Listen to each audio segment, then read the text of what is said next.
नमस्कार. आज मी तुमचं लक्ष दुसऱ्या अध्यायाच्या 26व्या आणि 27व्या श्लोकांकडे वेधू इच्छितो. 26 आणि 27 या दोन्ही श्लोकांचा पूर्वार्ध विचारात आत्ता घेऊ नये आपण, कारण पूर्वार्ध खूप मोठा आहे. पूर्वार्ध समजवायला अजून बरेच दिवस लागतील, मला समजायला. पण या दोघांचा उत्तरार्ध काय आहे? तथापि त्वं महाबाहो नैव शोचितुम अर्हसि, किंवा 27वा जो उत्तरार्ध आहे तो आहे तस्मात् अपरिहार्येर्थे न त्वं शोचितुम अर्हसि. या दोघांचा अर्थ काय आहे?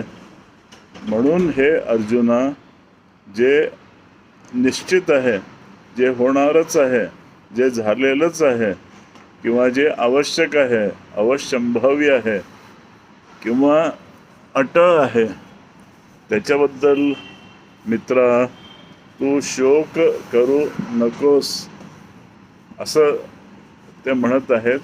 या दोन्हींचा उत्तरार्ध ऑलमोस्ट एकसारखा आहे, पण 27व्या उत्तरार्धामध्ये ते काय म्हणतात? ते तस्मात् अपरिहार्येर्थे, जे अपरिहार्य आहे, ज्याचं निवारण करणं शक्य नाही, ज्याला बदलणं शक्य नाही, त्याच्याबद्दल विचार करू नको, त्याच्याबद्दल शोक करू नको, संताप व्यक्त करू नको, उद्वेग मनात आणू नको, रोष व्यक्त करू नको. काल संध्याकाळच्या कार्यक्रमात मला एक गृहस्थ भेटले.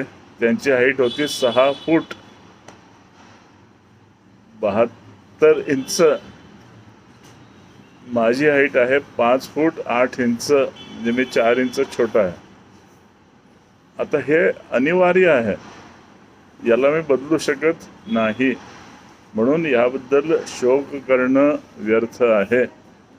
असं जर तुम्ही सकाळपासून संध्याकाळपर्यंत विचार केला, किंवा तुमच्या जीवनाकडे बघून विचार केला, तर तुम्हाला कित्येक अशा गोष्टी दिसतील ज्यावरती तुम्ही सतत विचार करत असता की असं का झालं, असं का झालं, किंवा असं व्हायला नको होतं, आणि तुमचा जास्ती वेळ यामध्येच खर्च होतो. म्हणून महाराज इथे म्हणत आहेत की तस्मात् अपरिहार्येर्थे न त्वं शोचितुम अर्हसि.